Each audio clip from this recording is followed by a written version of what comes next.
speaking on the names of Vishnu as found in Sri Vishnu-Sahasranama, and we'll continue to do so now. Name 70 is Prajapati.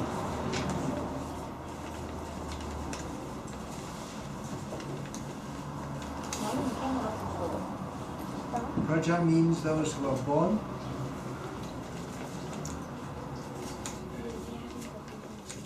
It's often used as, or in English is sometimes translated as citizens.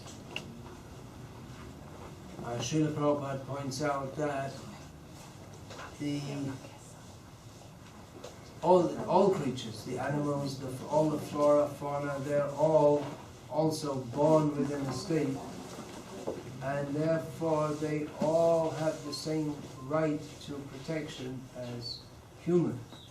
So those who are the heads of state, they should, although special importance is given to humans, but it should be seen that all the living beings within a state, they are all worthy of protection. And thus the animals, they should be treated well also. Even trees, Srila Prabhupada on several occasions, he told his disciples not to cut down trees. Even when the temple was to be built, there were trees there, and we see in ISKCON in Vrindavan and in Juhu in Bombay that there are trees in the courtyard. Because Srila Prabhupada said that let them stand, let them not be cut. They also have the right to life.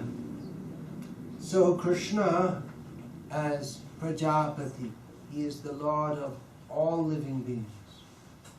Suhridam Sarva Bhutanam, he is the best friend of all living beings. And another understanding of the word Prajapati is Praja, those who are well-born or best-born, high-born. So the understanding given of this, Prakashena Jayanti iti Prajaha Tesham Gatihi Prajapatihi. Those who have a glorious birth. So this is taken to mean those who are the great devotees, especially Krishna is the Lord of all living beings, but he is especially, he takes special attention of the devotees, because he's the Lord of all living beings, and in this way is equal to all, but especially favors his devotees. So we have Samoham Sarva Bhuteshu Namidveshu Stina Priya Ye Bhajanti Tumam Bhaja Maitete Shantakyaham. Krishna says, I'm equal to all living beings, I favor none or disfavor none. But nevertheless, those who worship me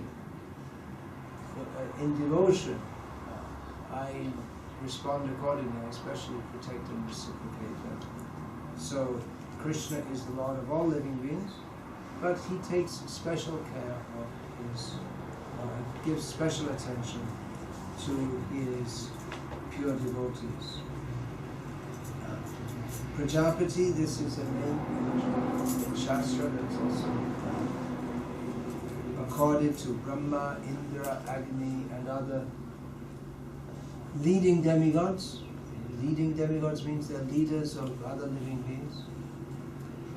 So as there are many names of Vishnu which are also accorded to other living beings within the universe, and in conventional usage often those names are considered to be primarily the names of various demigods, just like the name Indra is generally considered to be the name of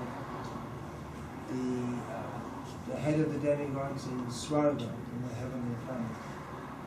But that name, although it's conventionally in this world ascribed to that particular demigod, the host of the King of Heaven, ultimately that name belongs to Krishna. It's a borrowed name, or a borrowed title for any demigod. There are also the Prajapatis, at the beginning of the creation, Prajapati, Brahma, because Brahma brings forth living beings, so he's known as Prajapati. He does that again on behalf of Krishna. But then, just as the job of populating the universe is delegated to him by Vishnu, so he subdelegates the task to various of his mentally produced sons, among whom prominent at the present time are Marichi, Atra, Angiras, Pulastra, Pulaha, Kratu, Vasishta, Daksha, Bhrigu, and others. So these are all known as Prajapatis, the ultimate Prajapatis, Vishnu. Name 71, Hiranya Garbha. Hiranya means gold, Garbha means womb. So that can mean one who has a golden womb, but the commentators have described this, the primary meaning to one being as one who lives in a very attractive and pleasing place. He lives in the spiritual world. So, in this sense, he's within that golden place. Gold here being understood to mean that is that which is very valuable and pleasing. He is the, another understanding of this is that he is the originator of gold. He's the origin of everything. But as gold is considered particularly valuable, so this name in particular is given, Hiranyagarbha. Now, in Bhagavatam, we find that this is a name of Hiranyagarbha, is a name of Garbhadakshay Vishnu, from whom a golden egg or a golden embryo emerged, which took the form of the universe. It's a name of the, in Bhagavatam also we find, this is a name from Brahma, who was born from that golden egg.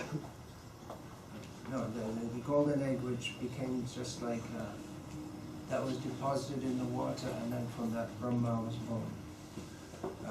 Hiranyagarbha is also a name of the sun. Name 72, Bhugarbha. This has Hiranyagarbha, and now Bhugarbha. Bhu means earth, and Garbha again means womb or source of creation.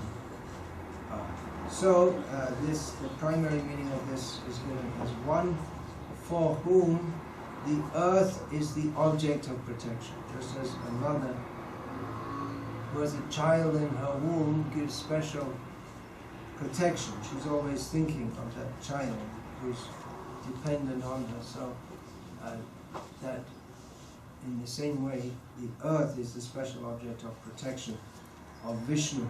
Now there are many planets, of course, within the universe, but especially the earth is given importance because the earth within the universe, the earth is the most important place for fulfilling the purpose of life, which is to get out of this material world and to go to the spiritual world. The earth is karma bhumi, what actions that are performed in the human form in this life will affect one's whole future.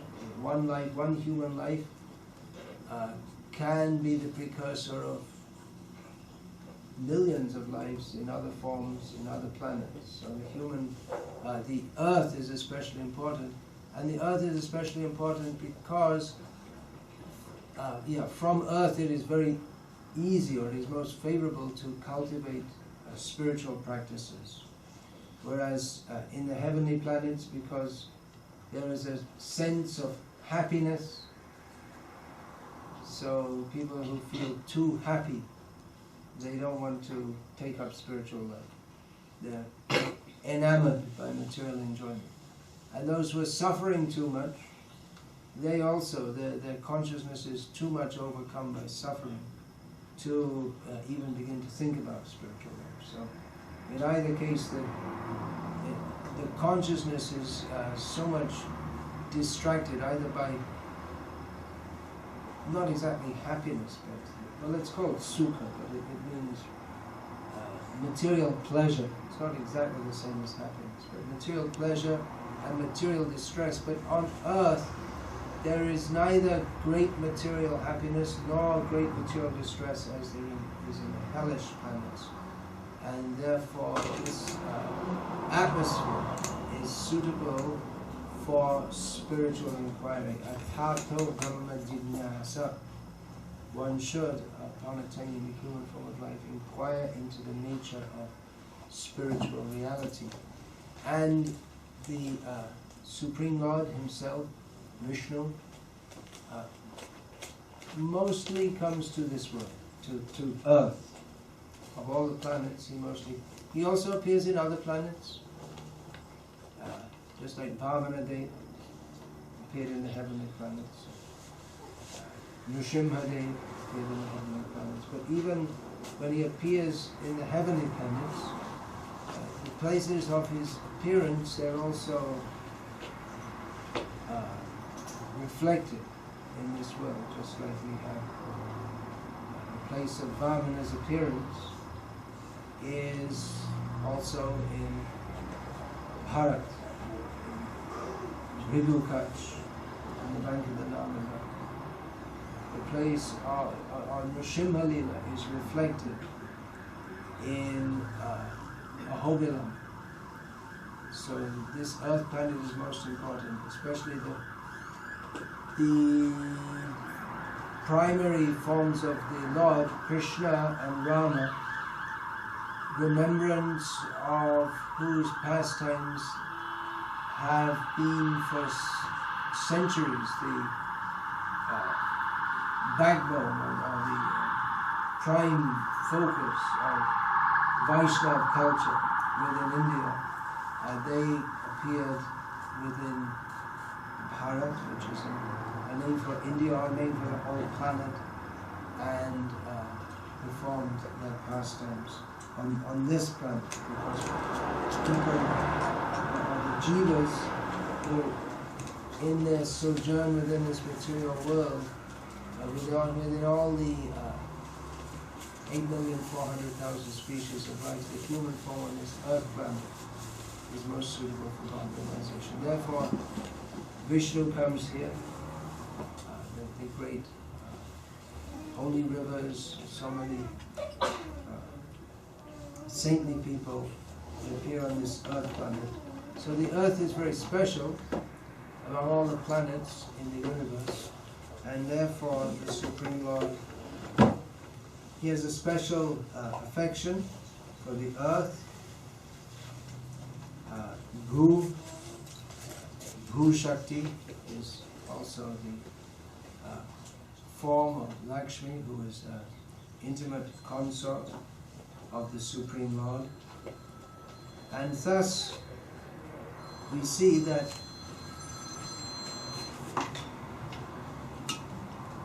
he is intimately connected. Vishnu is intimately connected with Bhu, the earth. He is the father of the earth, inasmuch as everything comes from him, including the earth comes from him. He is the husband of the earth, especially in Varaha Avatar. he impregnated the earth and thereafter gave birth to Narak, one Asura.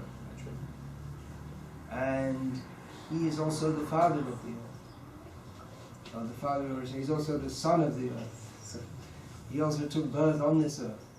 He also appeared on this earth. So he has multiple relationships with this earth. So the earth is also sacred and should not be mistreated, as she is very dear to Krishna.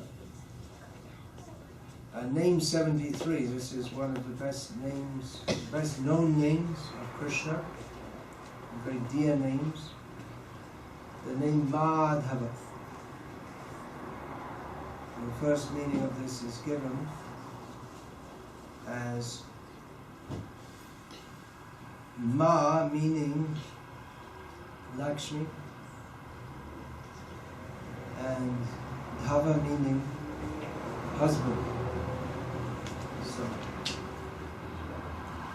Madhava is a synonym of Shripati, the husband of Lakshmi. So this closely parallels Bhugarva, that he is the Lord of Bhu, one of his Shaktis, and Lakshmi is his first Shakti.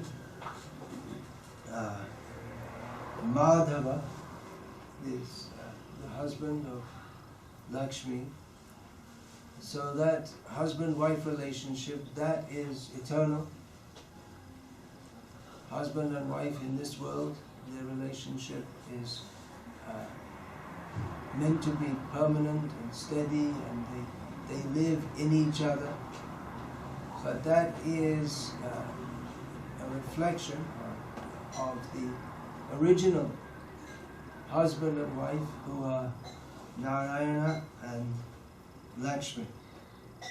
So they are eternally and intimately and inseparably related, and Parashara Bhatta, the commentator of what we call the Sri Vaishnava Sampradaya, because their Sampradaya comes through Sri, through Lakshmi. He gives an extensive commentary here, explaining the glories of Sri, of Lakshmi. So they're very much focused on that. And just as we in the Gauriya Sampradaya, in the higher levels, we emphasize the qualities of Radha even more than those of Krishna. So in the Sri Vaishnava Sampradaya, they emphasize the qualities of Lakshmi even more than of Narayana. And that they state that Narayana gets his quality. He has his qualities because of Lakshmi, Sri. Sri is also a name for Vishnu and a name for Lakshmi. So Sri means all that is auspicious, all that is good, all that is beautiful. So Narayana, all his qualities come from his association with Lakshmi. Nevertheless, we in the Gauriya Sampradaya, we worship Radha Madhava. So what is the meaning of this? He's already the husband of Lakshmi, and Radha is Lakshmi, Adi Lakshmi, Sarva Lakshmi, the original form of Lakshmi. All the Lakshmis are, all of their qualities, they all come from Radha. They're a reflection of those of Radha. So that Radha is with Madhava. This understanding is that even though Narayana is the husband of Lakshmi, still his original form, Krishna, there is more pleasure, more intimacy with Radha. Even though Lakshmi, she wanted to join Krishna in his pastime, but she was unable to do so. So Radha, her position is even more exalted than that of Lakshmi. This name Madhava is this appears 3 times in Vishnu-Sahasranama. So, another meaning of the name Madhava is one who is attained through Madhu Vidya. So this Madhu Vidya, this is described in Mahabharata. Madhu Vidya means a combination of 3 processes: Maun, observance of silence; Dhyana, meditation; and Yoga, which is a combination of, or an 8-fold process. So, he is the aim and object of those who perform Madhu Vidya. Or, another understanding of that is he is himself endowed with Madhu Vidya. He is silent, meditative, and yoga, he is linked with everything. So that is one of the names of Vishnu-Sahasranam, yoga, so I won't get into detail in that. Now another meaning, another prime meaning of the name Madhava is that he is a descendant of Madhu. He is known as Madhupati. So even though he is the source of everyone, the source of everything, still he takes birth in the family, the dynasty of Madhu, also known as Yadava. Madhu came after Yadu, so it's a sub-dynasty of the Yadu dynasty. So Krishna, he glorifies this dynasty by being born in it. Otherwise, there have been so many dynasties in the history of the world, and even though during their time they may be well known and glorious, just like how many there have been in the history of China, there have been so many lineages of kings. Can anyone tell me any of them? Genghis Khan. Ming dynasty. Okay, who is the most prominent emperors in that? Don't know. Well, at some time, the emperor there must have been fabulously wealthy, powerful. Aishvaryasya, not samagrasya, but he must have. As the king, he would have Aishvarya, Virya, Yasha, usually Shriya also, maybe or maybe not Jnana, probably not Vairagya. But he had certain qualities that made him a very great person, and now just completely forgotten. So, similarly, the great kings of this earth, they may have been so many have been powerful and then forgotten. But Madhu is still remembered because Krishna appeared in his dynasty and glorified his dynasty. So that's another meaning of the word Madhava. Then Madhava, Ma meaning not, negative, and Dhava. So it doesn't mean that he's not the Lord, it means that for him there is no Lord. That's the meaning of being the Lord of everyone, means Another way of saying that is that no one dominates, no one is above it. Many people, especially in the modern Western world, they want this idea of being free, and no one can tell me what to do. So such people usually end up in prison, where they're controlled.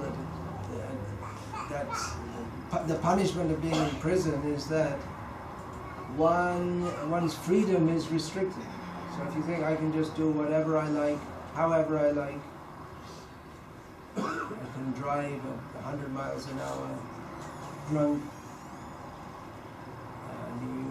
such people usually end up in prison.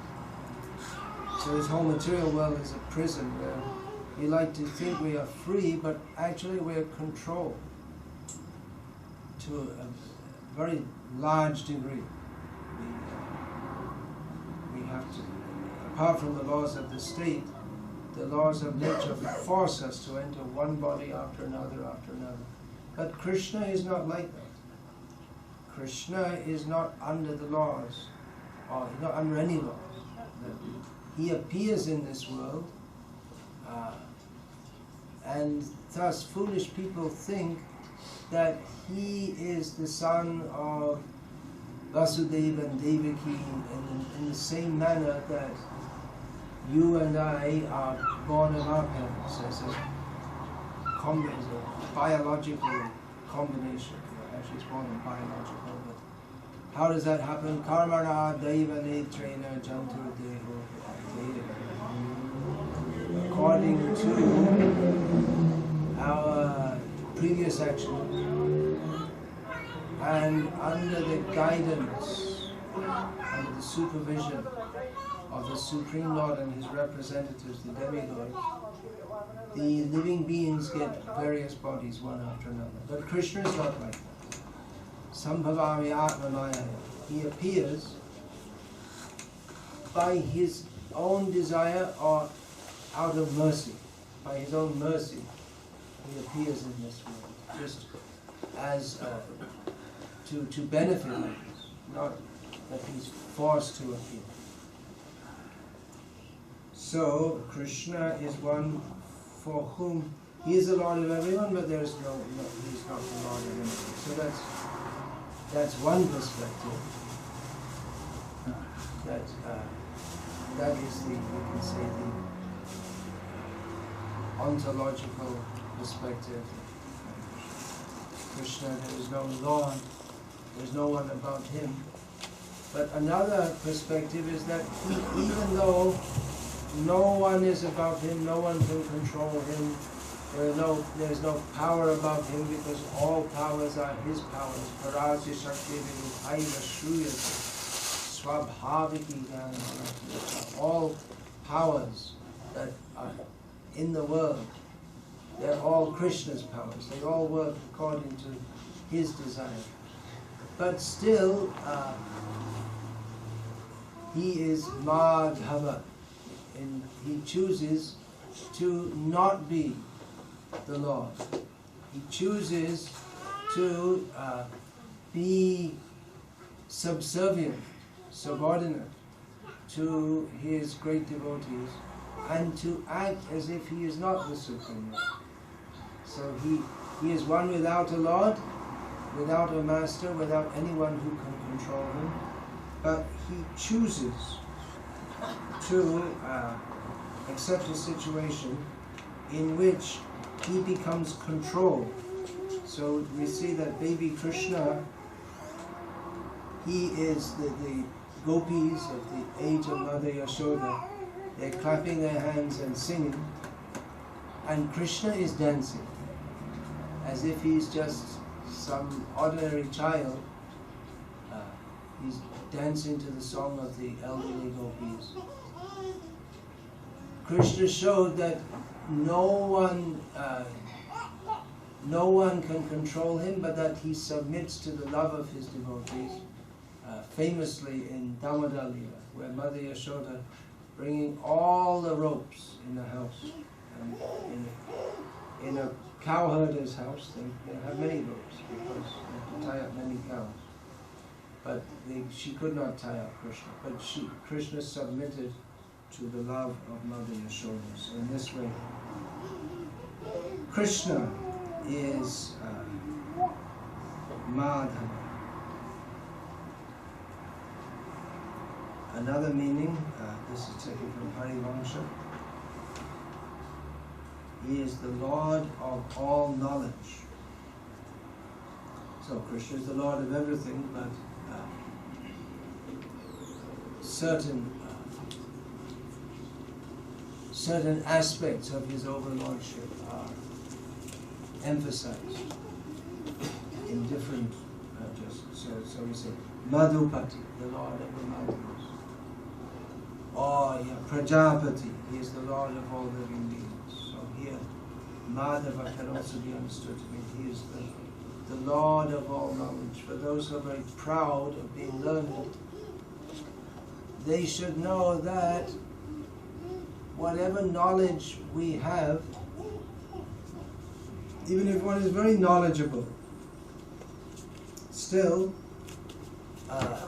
whatever knowledge we have is very, very little. We can only know very, very little.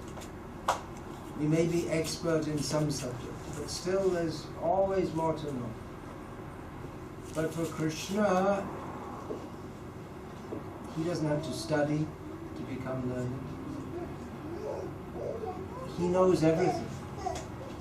He's fully aware of everything.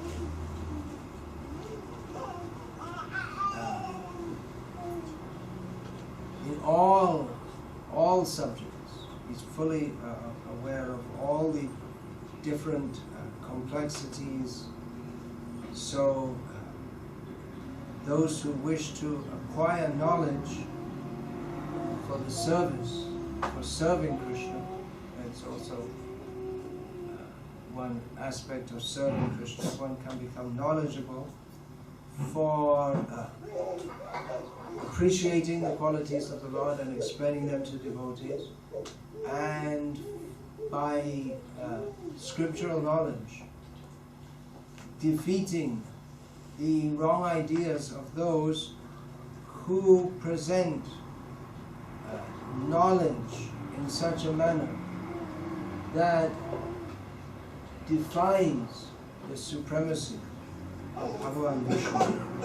So, someone who wants to become knowledgeable for the sake of serving the Lord, they especially worship Hayagriva Avatar, who spoke the Vedas when they were lost.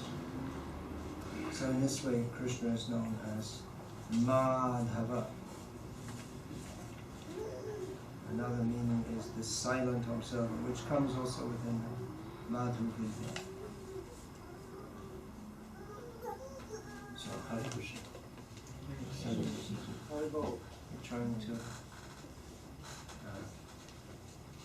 of considering the different names of Vishnu, so that we can have a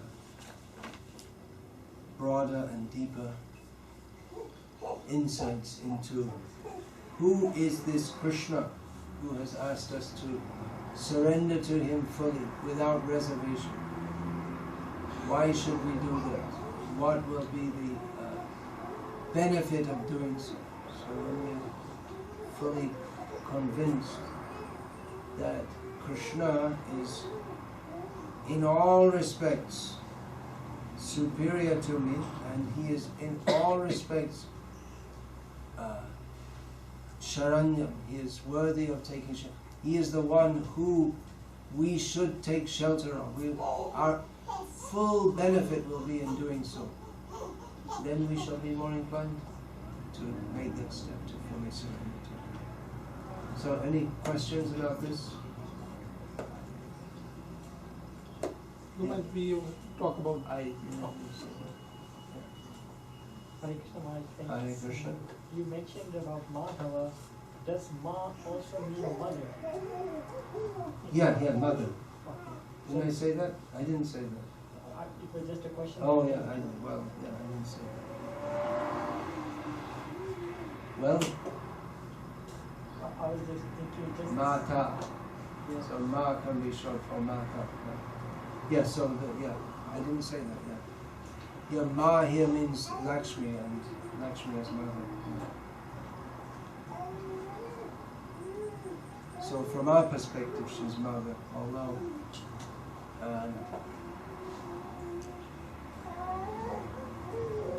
it might seem a little strange if you say that the husband of the mother.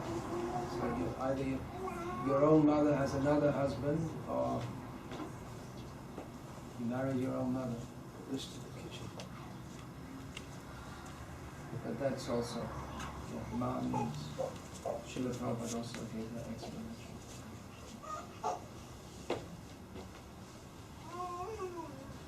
So Ma means Lakshmi, she's the mother of all of us. Yeah, then? We talk about Radha and Lakshmi. What position does Rukmani and Satyabhama they have? They're all expansions. Rukmini, Satyabhama, they're all expansions of Radha. Just as Narayana is an expansion of Krishna. So, and Krishna, there's one Krishna, but he manifests different pastimes and different moods in various places. In Vrindavan, Mathura and Dwarka are very similar. So,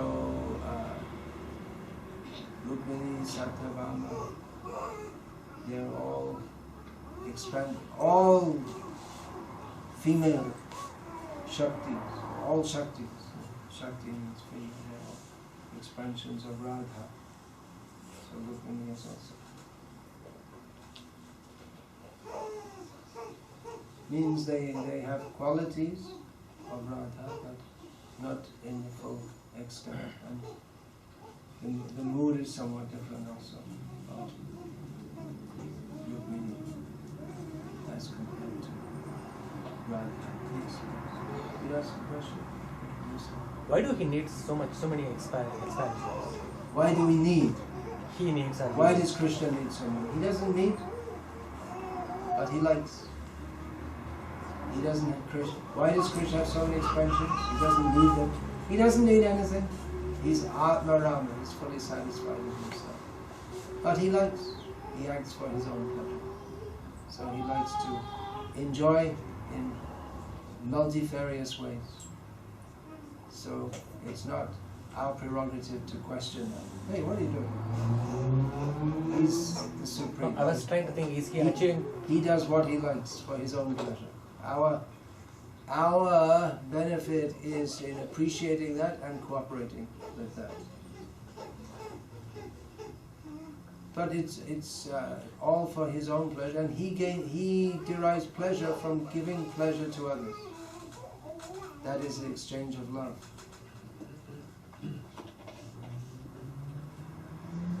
So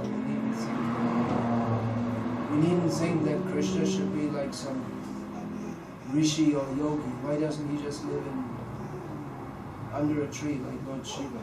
Why doesn't he just live in a cottage? Well, he does that also as Narayana. He also shows the ideal of renunciation and tapasya. So he does that. He does so many things in so many forms, and it's all for his pleasure, and his pleasure is that in giving pleasure to his devotees. So he has many devotees. Why did you come here? You could have stayed at home and chanted Hare Krishna.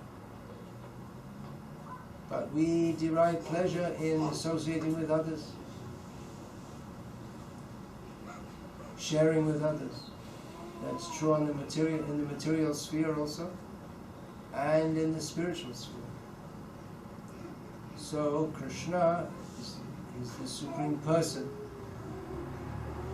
He likes other persons. He's a very friendly person, a very loving person. So he maintains relationships with many, unlimited number of living beings. There's no need If you think that our need is simply to exist, then what is our need? Some food. Even Krishna doesn't need food. Then you become impersonal. Then there's no need for Krishna to do anything. Actually, there's no need for him to do anything. There's no need for him to say anything. There's no need for him to exist practically. Then you come to impersonal understanding. Krishna does everything for Leela, for pleasure of his own pastime. And for that, there are many devotees, all with different aptitudes, attitudes, relationships with Krishna, all give pleasure to Krishna in different ways. Everyone is different. In pure existence, everyone differently gives pleasure to Krishna in somewhat different ways. So, anything else?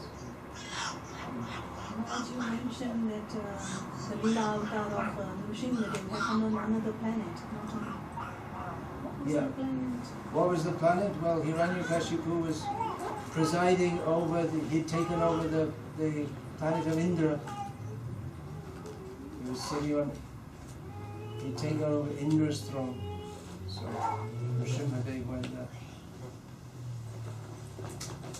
That pastime is also reflected here in Hobila, which is South India. Yes. Generally we worship Lakshmi Narayan, Radha Krishna, Sitaram, like that. So on the material platform, husband wife, how they should treat each other, how they should live. Yeah, we worship Radha Krishna, Sitaram, Lakshmi Narayan. So husband and wife, how should they live? The husband should be a representative of Narayana and the wife of Lakshmi. Not that they should imitate Lakshmi and Narayana, but the wife is also called Griha Lakshmi. And the wife is enjoined to see her husband as Narayana, Pati Deva. So like that, that's the idea.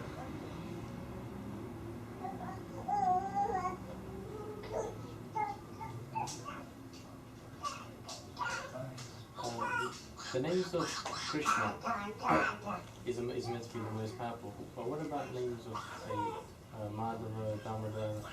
The names of Krishna are the most powerful. What about names like Damodar, Madhava? They're also names of Krishna. The principal name of all the names is Krishna. There are also, some names are called primary names, like those you said, Madhava, Damodar, Govinda, Gopinath, Hari. And there are many other names. Practically any quality can be taken as the name of Krishna.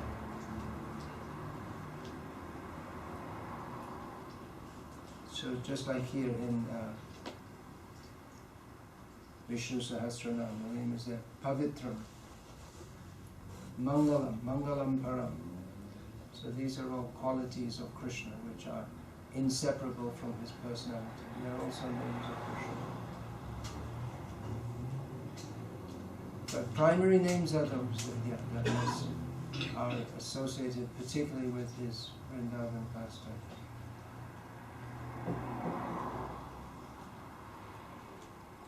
Yeah, then anything else?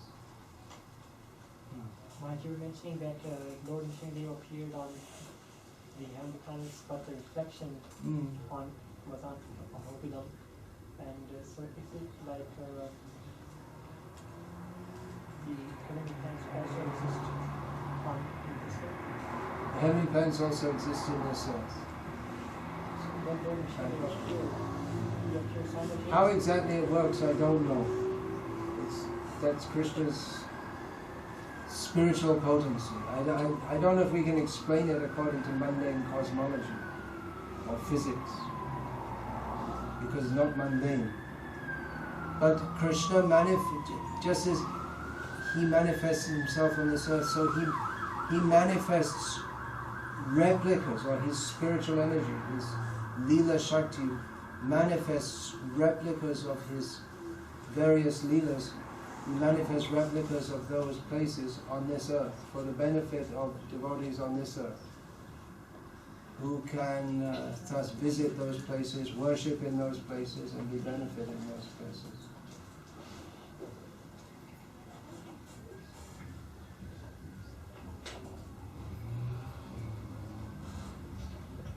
Just like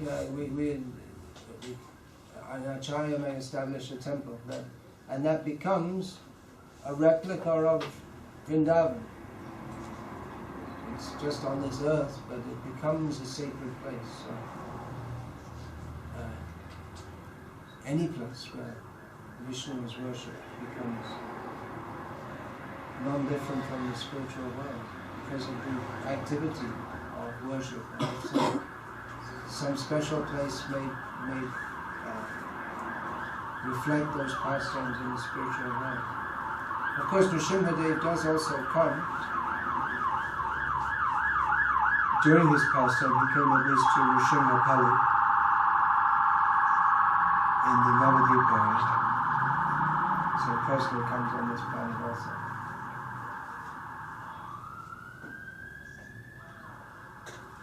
You made some article about Nrsimhadev, some different pastimes from different Puranas.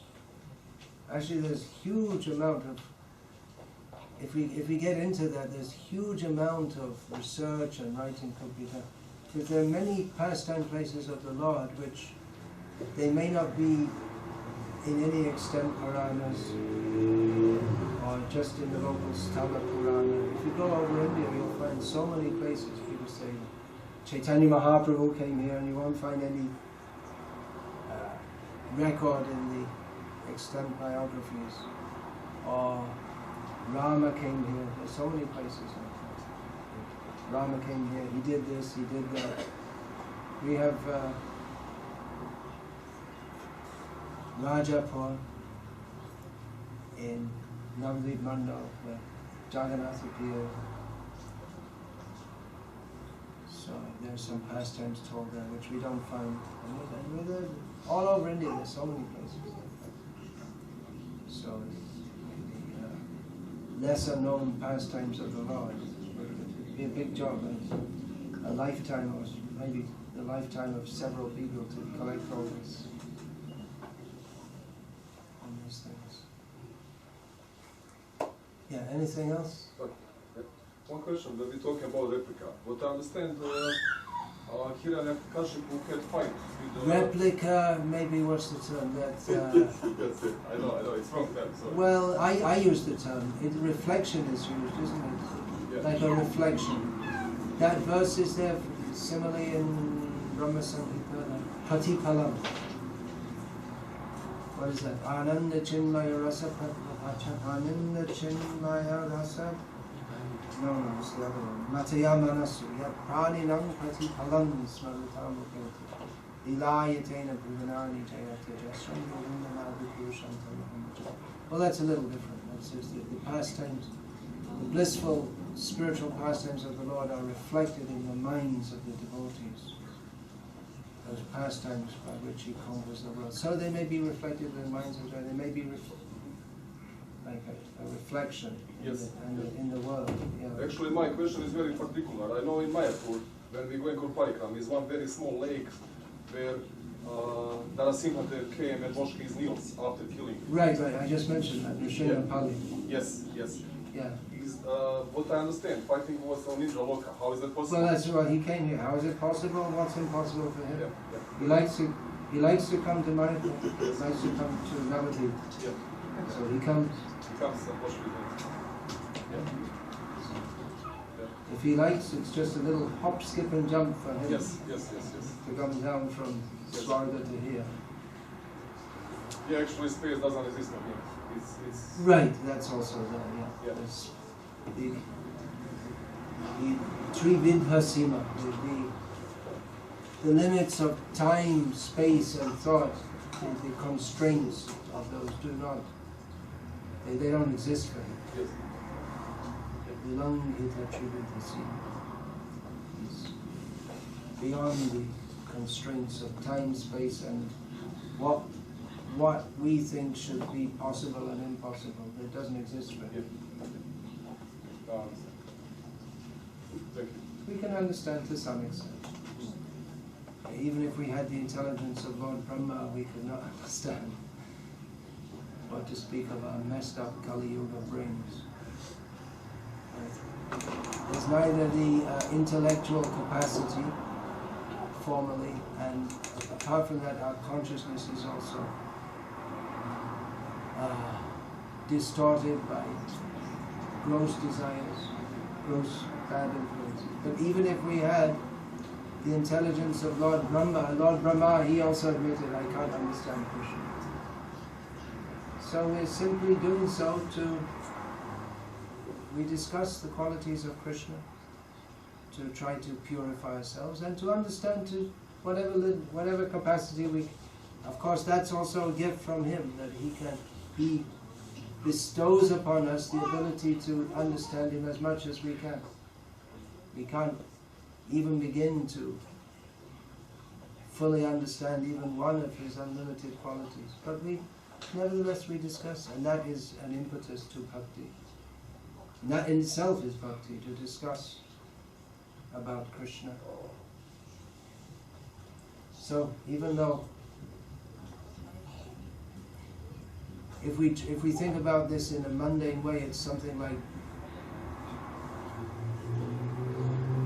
running after something that we can never catch.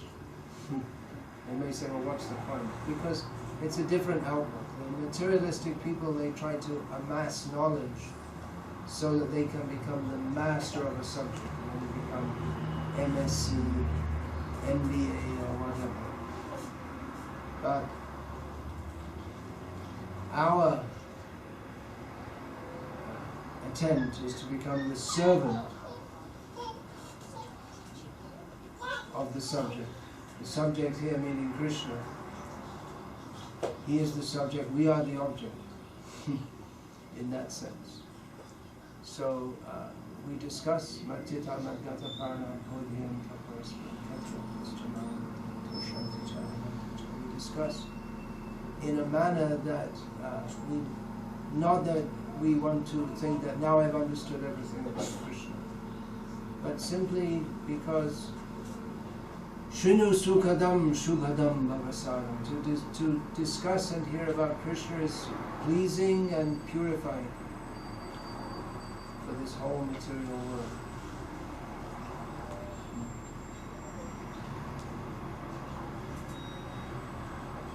Anything else? No? There can be some other discussion.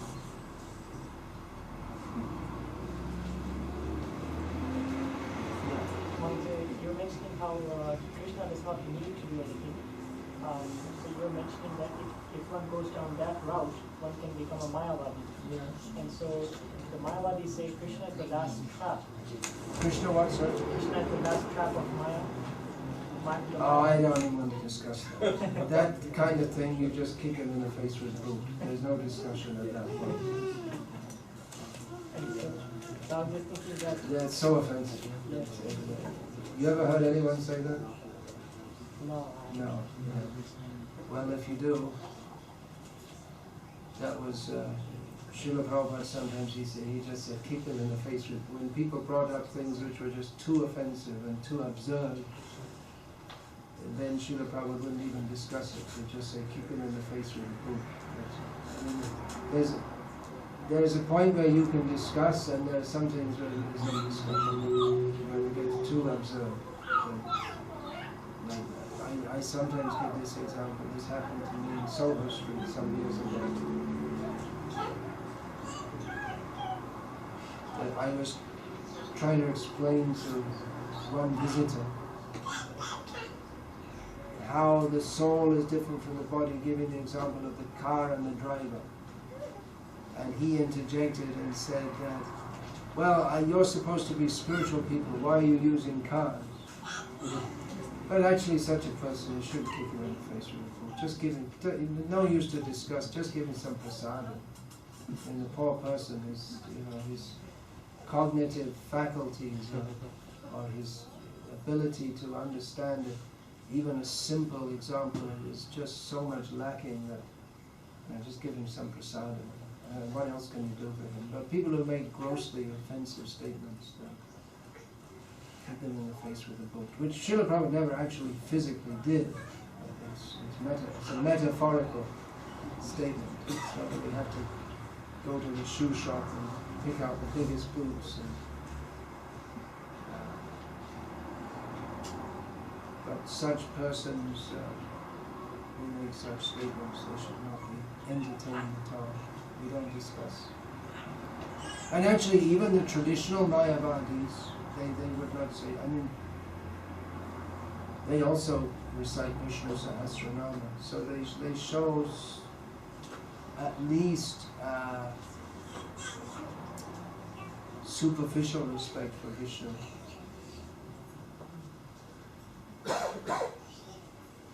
They also, they'll also complain if Rama is insulted, although in a subtle way they also do themselves, but they also don't like when people make gross offenses against Rama or Jagannath or like that. But they also protest about that.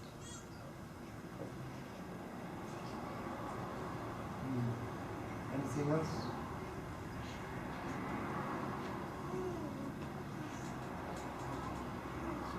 Can you tell me, as a favour, one of the sayings of Queen Kunti?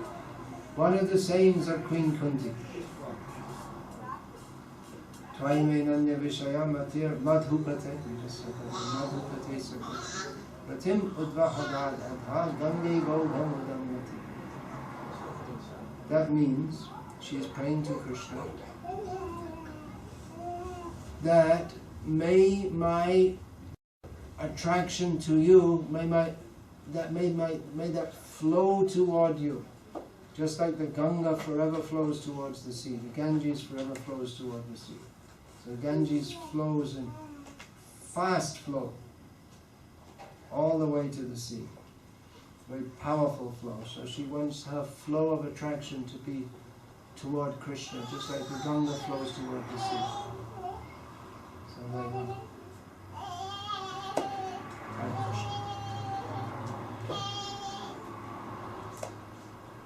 So you're going to have arati, is it? Yeah.